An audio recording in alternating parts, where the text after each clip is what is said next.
बताना चाहता हूं, आप सब लोग भी इस चर्चा को सुनते रहे कि लोगों में भ्रम फैलाने की कोशिश हुई कि संविधान समाप्त हो जाएगा, संविधान पर आघात होगा, संविधान को हम तोड़ मरोड़ देंगे।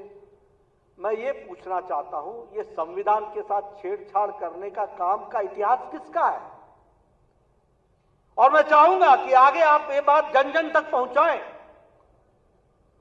कौन सी ऐसी पार्टी है जिसको इलाहाबाद हाई कोर्ट ने एक बार कह दिया कि प्रधानमंत्री का चुनाव गलत है और गलत के साथ साथ उनको प्रधानमंत्री के पद पर रहना नहीं चाहिए, तो वो संविधान बदल देते हैं, वो इमरजेंसी लगा देते हैं और वो संविधान के साथ साथ संविधान की हत्या भी करते हैं और प्रजातंत्र की भी हत्या करते हैं। इस तरीके की पार्टी है जो संविधान के रक्षक बनकर के आजकल घूम रही है। 90 बार चुनी हुई सरकारों को गिराया है कांग्रेस पार्टी ने, 90 टाइम्स।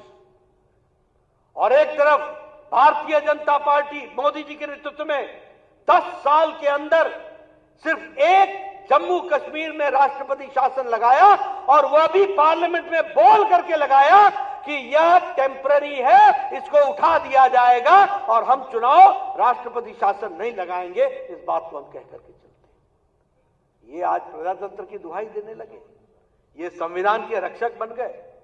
धर्म के आधार पर आरक्षण देने वाले लोग, जो संविधान में साफ लिखा है कि on religious ground there will be no reservation, उसकी धज्जियां उड़ा करके आंध्र प्रदेश में एक बार नहीं 4 बार प्रयास होता है धर्म के आधार पर आरक्षण देना।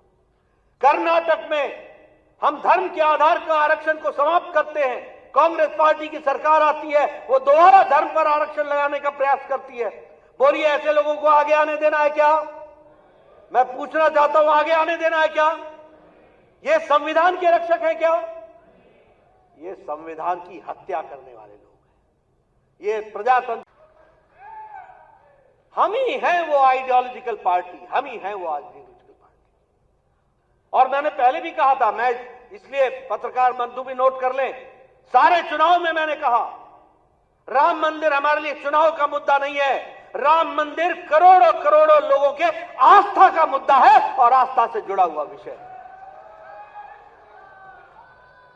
और यहां मैं ये फिर से बताना चाहता हूं, 1987-88 में पालमपुर के अधिवेशन में भारतीय जनता पार्टी ने कहा था कि हम राम मंदिर के बनाने के रास्ते को प्रशस्त करने के लिए सक्रिय भूमिका अदा करेंगे। ये हमारे वाक्य हैं जो हम लोगों ने प्रस्ताव में पारित किया था। और इस वाक्य के लिए एक बार नहीं, अनेकों बार एक साथ कई सरकारों की आहुति दी, कई बार लड़ाई लड़ी, कई बार जीते, कई बार हारे, कई मुसीबतें सही, लेकिन यह भी हम लोगों ने अपनी आंखों से देखा कि जनवरी के महीने में 22 जनवरी के दिन प्रधानमंत्री मोदी जी के कल कबलों द्वारा भव्य रामलला की मूर्ति का प्राण प्रतिष्ठा हुआ। वो भी हम लोगों ने इतिहास में दर्ज होते हुए देखा। इसलिए एक बात और बार बार कहता हूं और मैं उसको फिर से यहां पर भी दोहराना चाहता हूं। देखिए, देश को आगे ले जाने का रास्ता अगर है तो सिर्फ वो भारतीय जनता पार्टी है। ये हमको स्पष्ट हो जाना चाहिए और ये हमारे ध्यान में बारंबार गूंजता रहना चाहिए दिमाग में कि इसके वाहक हम ही हैं।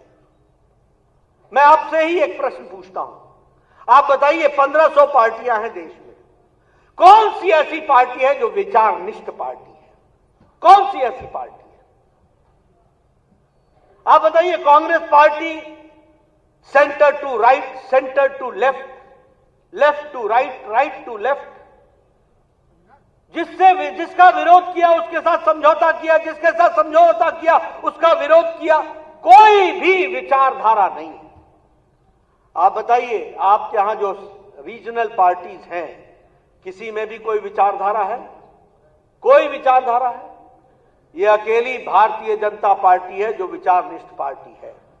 और इसीलिए हम गौरव के साथ कह सकते हैं कि अगर श्यामा प्रसाद मुखर्जी ने 52-53 में कहा कि धारा 370 जानी चाहिए, तो हम लगातार आपके और हमारे जैसे करोड़ों करोड़ों कार्यकर्ता 4-4 पीढ़ियां खपा करके उस 2020 के 6 जून का, जुलाई का इंतजार कर रहे थे, जब मोदी जी की इच्छा शक्ति ने और अमित शाह की रणनीति ने धारा 370 को धाराशाही कर दिया।